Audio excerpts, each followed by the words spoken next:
DeFi stands for decentralized finance. It's a new term.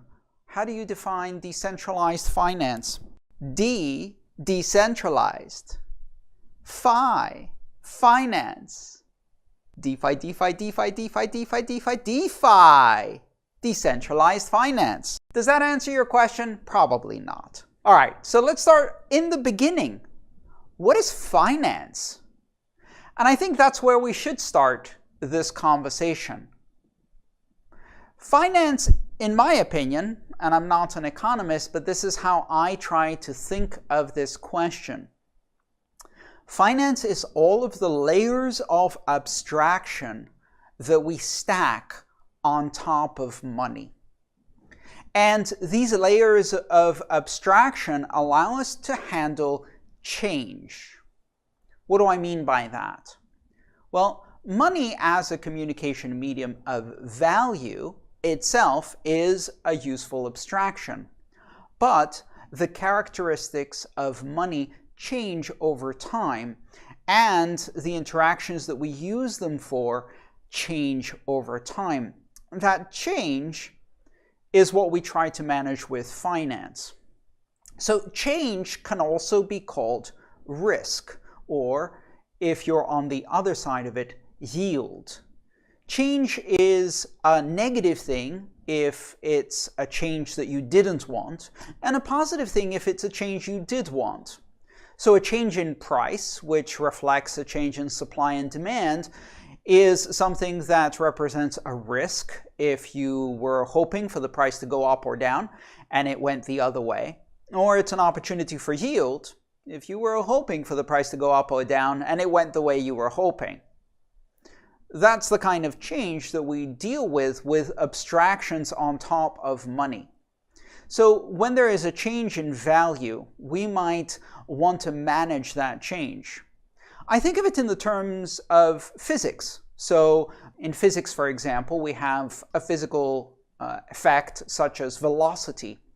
And velocity is change of distance over time. And then we might have another abstraction layered on top of that, which is acceleration. That's known as the first derivative. So that's change in velocity over time over time. That's acceleration. So we can do the same thing with financial things. And of course, the word derivative is used there too.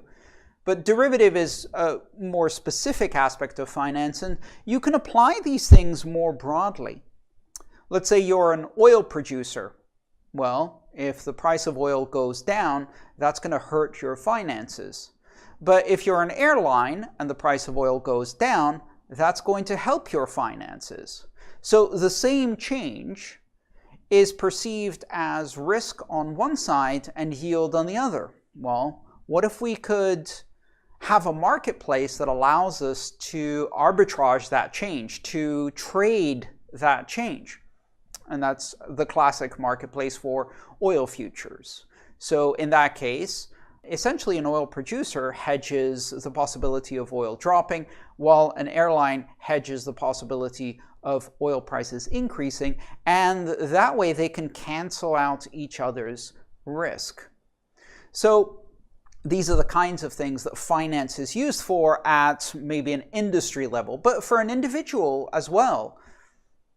You use a retirement fund to get yield in order to make sure that your change in your ability to earn in the future doesn't affect your ability to have quality of life. So all of these things are finance. They're layers of abstractions on top of money. And in most cases, those layers of abstraction of money are somewhat decentralized. I mean, think about it this way. Let's say you wanted to handle the difference in risk between an oil producer and an airline who are both affected by a change in price of oil. Well, one way you could fix that is with a very centralized solution. You could have a government step in and say, if the price goes up and the oil producers make more money, we're going to tax them more heavily. And then we're going to use that tax revenue to subsidize the airlines to help them absorb the cost of oil, and vice versa. And you could have a government tried to step in and do that, or a cartel, or bilateral trade agreements. These are centralized solutions to solve that problem. So finance itself is somewhat decentralized because we have markets to do that. But it's not decentralized enough. And it's not decentralized enough because there are intermediaries and brokers. And these intermediaries and brokers introduce counterparty risk. Also, there are possibilities of repudiation. That means that you enter into a contract and then they don't deliver. They fail to deliver.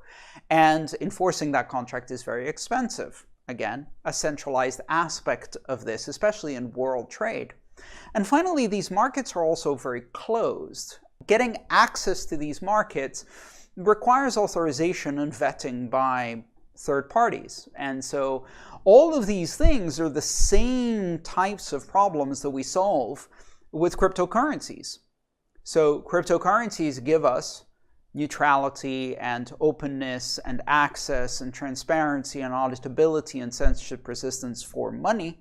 Well, decentralized finance is about achieving those same objectives in abstractions above money.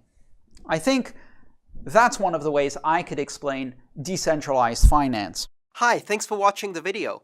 I'm Andreas Antonopoulos. I'm the author of Mastering Bitcoin, Mastering Ethereum, and the Internet of Money series. If you'd like to support my mission of bringing education about Bitcoin and open blockchains to as many people as possible under open, free Creative Commons licenses, please consider subscribing to my channel and supporting me on patreon.com/AANTONOP. Thank you.